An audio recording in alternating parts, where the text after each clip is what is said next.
এই গরমটাতেই তুই হাঁসপাস হয়ে যাচ্ছিস। আর ভাব যদি হিউমিডিটি 100% যায় তো কি হবে? কি হবে?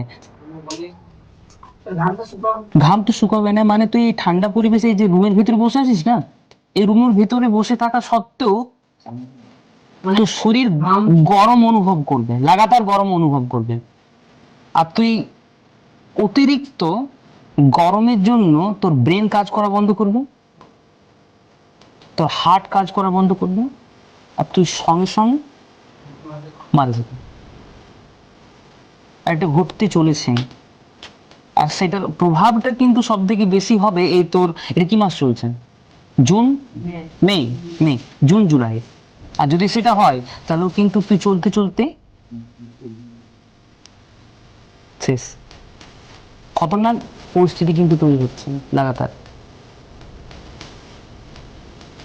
আর যেহেতু আমরা একদমই ফ্যাক্টের তলে কিছু ঘাটাঘাটি করি না, তো আমরা জানিই না যে কি ঘটছে আমাদের সঙ্গে। এটা তোদের বলেছিলাম হয়তো কনসেপ্ট, কারণ মনে আছে ওয়েট বাল্ব এফেক্ট বলে? Wet bulb effect, wet bulb effect মানে কি বলতে পারবি কেউ?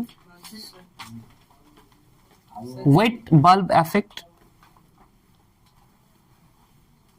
Subhajit, Subodh, wet bulb effect বল। যখন বেশি গরম হয় তখন স্যার আমরা ঘামি, তো স্যার ঘামটা শুকায় যায়। ঘামটা শুকিয়ে যায় তখন আমরা ঠান্ডা অনুভূতি পাই, তাই তো? ঘামটা যদি না শুকোয় তাহলে একটা কিন্তু বিরাট বড় প্রবলেম হয়ে যাবে, তোর শরীরটা গরম হতেই থাকবে।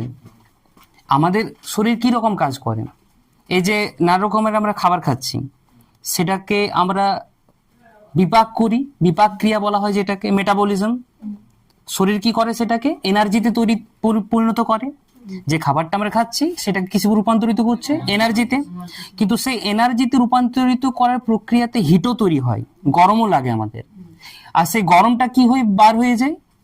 ঘাম হয়ে বার হয়ে যায় আমাদের ঘর্মগ্রন্থির দ্বারা। আর ঘামটা যখন কি হয়ে যায়, বাষ্পীভূত হয়ে যায়, তখন আমরা কি অনুভূতি করি? ঠান্ডা। এটা নর্মাল। যখন বাতাসে জলীয় বাষ্পের পরিমাণটা কম থাকে, কিন্তু যদি জলীয় বাষ্পের পরিমাণ বেশি হয় তাহলে কি হতে পারে? তাহলে ঘামটা শুকোবেই না, ঘামটা শুকোবে না, একদম শুকোবে না। হ্যাঁ, ঝরতে থাকবে তো ঝরতে থাকবে, কিন্তু সেটা শুকোবে না। এটাকে বলা হচ্ছে ওয়েট বাল্ব এফেক্ট। মানে সেখানে তোর টেম্পারেচার, উষ্ণতা হতে পারে 35 ডিগ্রি। কত? প্রায় 35 ডিগ্রি। তুই বলবি 35 ডিগ্রি তো অনেক কম, কিন্তু 35 ডিগ্রি থাকা সত্ত্বেও তো শরীর কিন্তু ঘামটাকে ভাব করতে পারবে না, কারণ বাতাসে জলীয় বাষ্পের পরিমাণ অত কি হয়ে গেছে, অনেক বেড়ে গেছে, প্রায় 100% ধরে নে। তোদের যে ওয়েদার অ্যাপটা থাকে, ওয়েদার অ্যাপে তুই যদি হিউমিডিটি লেভেলটা দেখি, সেখানে মোটামুটি 40-50 কাছাকাছি পাবি এখন। এই গরমটাতেই তুই হাঁসপাস হয়ে যাচ্ছিস। আর ভাব যদি হিউমিডিটি 100% যায় তো কি হবে? কি হবে? ঘাম তো শুকাবে না, মানে তুই এই ঠান্ডা পরিবেশে এই যে রুমের ভিতরে বসে আছিস না, এই রুমের ভিতরে বসে থাকা সত্ত্বেও তোর শরীর গরম অনুভব করবে, লাগাতার গরম অনুভব করবে। আর তুই অতিরিক্ত গরমের জন্য তোর ব্রেন কাজ করা বন্ধ করবে, তোর হার্ট কাজ করা বন্ধ করবে, আর তুই সঙ্গে সঙ্গে মারা যাবে। আর এটা ঘটতে চলেছে। আর সেটার প্রভাবটা কিন্তু সব থেকে বেশি হবে এই তোর, এটা কি মাস চলছে? জুন, মে, মে, জুন জুলাই। কারণ জুন জুলাই বৃষ্টিপাত হবে, বর্ষাকাল আসছে জুন জুলাই, ভারতের জুন জুলাই বর্ষাকাল ঢুকে যায়। আর সেই তখন জলীয় বাষ্পের পরিমাণটাও কিন্তু অনেক বেড়ে যাবে। আর যত বাড়বে তত বেশি ওয়েট বাল্ব এফেক্ট হওয়ার চান্স আছে। আর যদি সেটা হয় তাহলেও কিন্তু তুই চলতে চলতে শেষ। খতরনাক পরিস্থিতি কিন্তু তৈরি হচ্ছে লাগাতার। আর যেহেতু আমরা একদমই ফ্যাক্টের তলে কিছু ঘাটাঘাটি করি না, তো আমরা জানিই না যে কি ঘটছে আমাদের সমাজে, আমাদের প্রকৃতিতে। লাগাতার এই প্রবলেমটা বেড়েই যাচ্ছে, কিন্তু তুই একজন জিজ্ঞাসা করতে পারে, আমি আগেও বলেছিলাম যে তুই বাড়িতে যদি জিজ্ঞাসা করিস তোর এই বাড়ির লোককে, তারা কিছু হয়তো উত্তর দিতে পারবে না, কিছু জানে না তার কি হচ্ছে না হচ্ছে, তবে নর্মাল হচ্ছে কিছু। বাড়িতে জিজ্ঞেস করেছিলিস? কে কে জিজ্ঞেস করেছিলিস? একটু হাত তুলতো। রাজ, কি বলেছিলিস বাড়িতে? হ্যাঁ, তারা জানেই না যে এত বড় প্রবলেম চলছে সমাজে, প্রকৃতিতে। আর এটা শুধুমাত্র গোটা গোটা পশ্চিমবঙ্গের নয়, গোটা ভারতবর্ষ নয়, গোটা পৃথিবীর এটা প্রবলেম। কিন্তু সব থেকে বড় এফেক্টটা পড়বে ভারতে। বলতে পারবি কেন? কারণ ভারত যেরকম ভৌগোলিক অবস্থানে আছে, আর যেরকম তোর আছে জনসংখ্যা ভারতের, লাগাতার সেই এফেক্টটা বেশি পড়বে কার উপর? ভারতের উপর। একটা বিরাট বিপজ্জনক অবস্থা, আর আমরা সেটা বুঝতেই চাইছি না। একটাই উপায় একটাই, কি? জানা। আর এই আমাদের অন্ধ যে ভোগ কামনা, সেই কামনাটাকে একটু বোঝা। আর তার জন্য আমাদেরকে কোনটা জানতে হবে? বিদ্যা মানে নিজেকে জানা, আমিকে জানা। যদি না জানবি, তুই বুঝতে পারবি না তোর মালিককে, তোর অন্ধভোগের স্রোত কোথায়।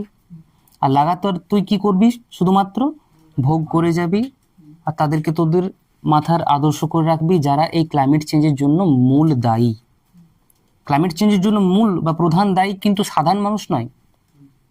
তুই যদি জানিস ক্লাইমেট চেঞ্জের জন্য দায়ী হচ্ছে কে, প্রথম কে আছে একদম টপ, কে? যারা ওই গোটা ধন সম্পত্তির মালিক, তারা টপ 1% যারা রয়েছে গোটা পৃথিবীর বড় লোক, তারা।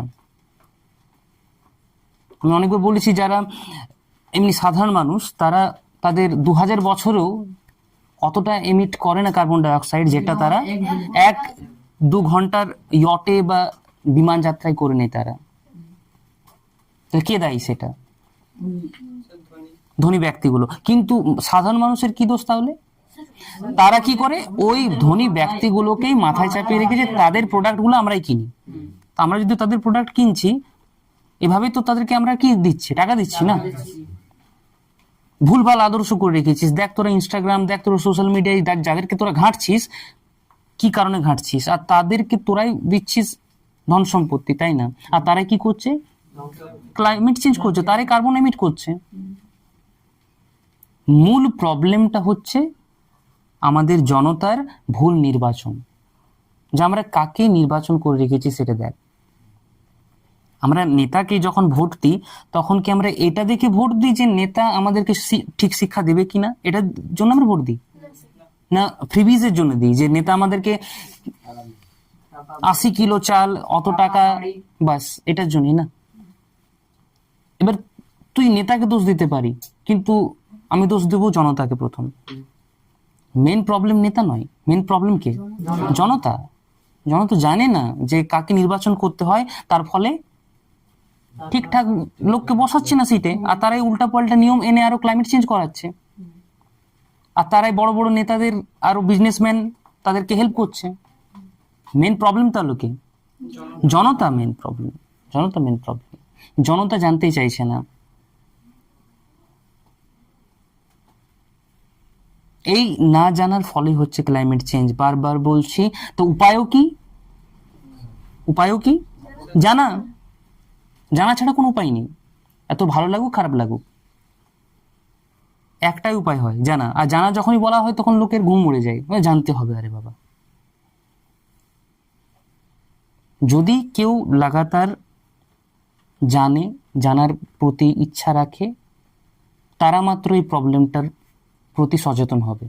বাকি তুই দেখ, সবাই ওঘর ঘুমিয়ে আছে, কেউ জাগতে চাইছে না। এই 2026-এ এখনো পর্যন্ত কটা মাস হয়েছে? প্রায় 5টা মাস পার হয়েছে। 5টা মাস extreme heat waves, extreme weather events হয়েছে। তার মানে কোথাও না কোথাও, কোনো না কোনোভাবে, হয় বন্যা, হয় বজ্রপাত, কিছু না কিছু ভাবে চারিদিকে লোক মরছে, জীবের হত্যা হচ্ছে, কিছু না কিছু ভাবে ঘটছেই। আর এটাকে আমরা ভাবছি normal. This is not normal. এটা নর্মাল নয়। এর পিছনে দায়ী আমাদের অন্ধভোগ। আর বারবার বলছি, আমরা অন্ধভোগ যদি নাও করি অতটা, কে করছে? সেই সমস্ত মানুষ যাদেরকে আমরা ইনসেন্টিভাইজ করেছি, আমরা চাপিয়েছি সিটে। তা আমাদের কি কাজ? আমাদেরকে জানা, চেতনভাবে জীবনযাপন করা, যাতে আমরা সঠিকভাবে লোককে নির্বাচন করি, আর তারা যেমন এই যেটা সব থেকে বড় প্রবলেম সেটা নিয়ে কথা তোলে, প্রশ্ন তোলে। এটাই একমাত্র উপায়। There is no other way to deal with climate change. Climate চেঞ্জকে হাঁটানোর আর কোনো উপায় নেই।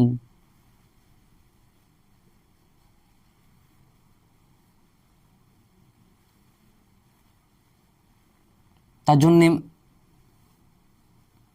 আচার্য প্রশান্ত, তোরা জানিস হয়তো সবাই, সোশ্যাল মিডিয়াতে তোরা হয়তো ফলো করিস, হয়তো দেখিস, প্রায় 25 বছর ধরে, 30 বছর ধরে এই ক্লাইমেট চেঞ্জের নিয়ে বলে গেছেন যে climate change is not any technological problem. এটা কোনো বাইরের কিছু প্রবলেম নয়, টেকনোলজির প্রবলেম নয়। It is a spiritual problem. এটা কিসের প্রবলেম? মানুষের কেন্দ্রের প্রবলেম। মানুষ জানে না, তার ফলে ক্লাইমেট চেঞ্জ। আর তুই বাইরে অনেক হাত পা চালা, অনেক যা কিছু পারবি কর, কিন্তু তাও তুই ক্লাইমেট চেঞ্জকে বন্ধ করতে পারবি না। মেন প্রবলেমটাই কি? মানুষ জানে না।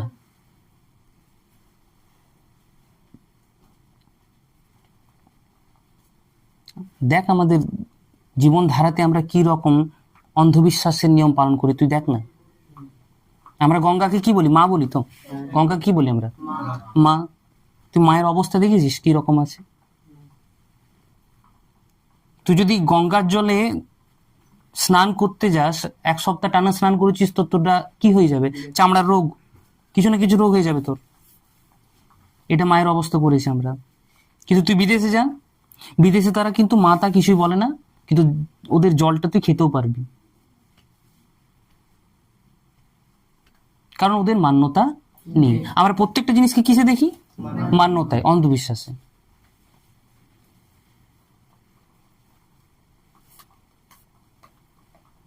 পাহাড় পর্বতের অবস্থা তুই দেখ না কি হয়েছে।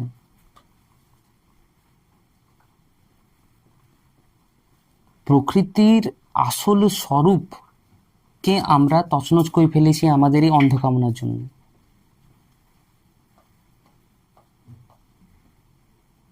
আসল স্বরূপ যদি তুই জানতে চাস, তাহলে তো কোথায় যেতে হবে? আসল ধর্মের কাছে যেতে হবে। আর আমরা যে ধর্মটা পালন করি সেটা আসল ধর্ম নয়, সেটা আসল ধর্মের বিরুদ্ধে যায়। আসল ধর্ম বোধ, মুক্তি, শান্তি সেটার দ্বারা হয়। আর আমরা যেটাকে আসল ধর্ম বলি সেটা কি? আমরা আসল ধর্মে চলি কি? আমাদের কাছে যেটা ধর্ম সেটা হয়ে যাচ্ছে কোনটা? কোনটা? যেটাকে লোক ধর্ম বলা হয়, যেটাকে 50টা ধর্ম বলি আমি। ওই ধর্মে তুই কিচ্ছু পাবি না। সেই ধর্মে তুই শুধুমাত্র কিছু মান্যতা, কিছু নিয়ম, কিছু রুলস পাবি, আর সেই রুলস দ্বারা তোকে তোর গোটা জীবনটা তোকে চালাতে বলছে, তাই তো? ভাব।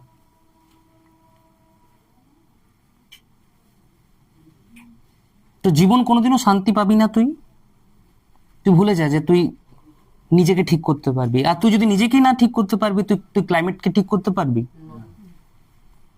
কারণ বলছি, ক্লাইমেট চেঞ্জ কার জন্য হচ্ছে? আমার জন্য। আমি যদি ঠিক না হতে, ক্লাইমেট ঠিক হবে? বুঝে নে সেটা ভালো করে। আমাদের ধর্মের বিকৃত রূপ অনেকটা দায়ী বলতে পারিস। বহুত মেন রিজন, বিরাট বড় একটা মেন রিজন ক্লাইমেট চেঞ্জ হওয়ার পিছনে। আমরা যেরকম ভাবে থাকি, তুই দেখেছিস ভারতীয়দের ঘরগুলো কিন্তু অনেক পরিষ্কার থাকে, কিন্তু বাইরে দেখেছিস কিরকম থাকে?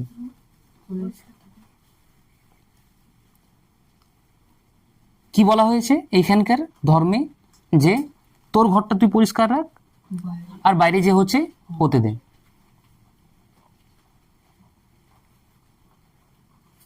বিরাট বড় একটা ভুল বলতে পারিস মান্যতা আমরা রেখে নিয়েছি। বাইরেটার উৎপাদেই তুই, প্রকৃতিরই উৎপাদ তুই।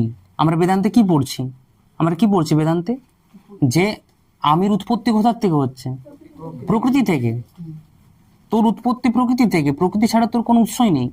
তাহলে তোর যেখান থেকে উৎপত্তি সেটাকে তুই যদি ধ্বংস করিস তাহলে তোর কি হবে?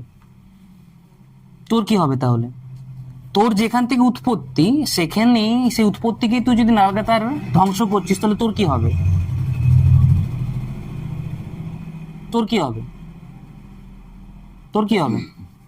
তোরও ধ্বংস হবে, তোরও ধ্বংস হবে। তোর যেখান থেকে উৎপত্তি সে উৎপত্তিকে লাগাতার তুই নাশ করছিস, তোরও কি হবে? তোরও নাশ হবে, তোরও ধ্বংস হবে। তাহলে ক্লাইমেট চেঞ্জকে লড়ার একমাত্র উপায় কি? জানা। তুই নিজে জান, তোর জীবনশৈলী তুই ঠিক কর, আর যতটা পাচ্ছিস তোর লেভেলে তুই আরো 5-6 জনকে, 10 জনকে, যতজনকে পাচ্ছিস তুই জানা। তোর লেভেল থেকে তুই যতটা পাচ্ছিস তুই অন্যকে জানা। কেউ যদি বলিস যে জানতে চাইছে না, হাঁটা তাকে। কেউ তো জানতে চাই, তোর বাবা মা, তোর দাদু দিদা, কেউ জানতে চাইছে না, কেউ তো আছে যে জানতে চাই, তাদেরকে জানা। একমাত্র উপায় এটাই।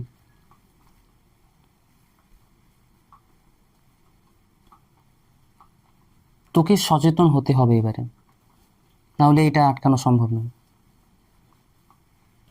বোঝা গেল কিনা? বোঝা যাচ্ছে কিছু?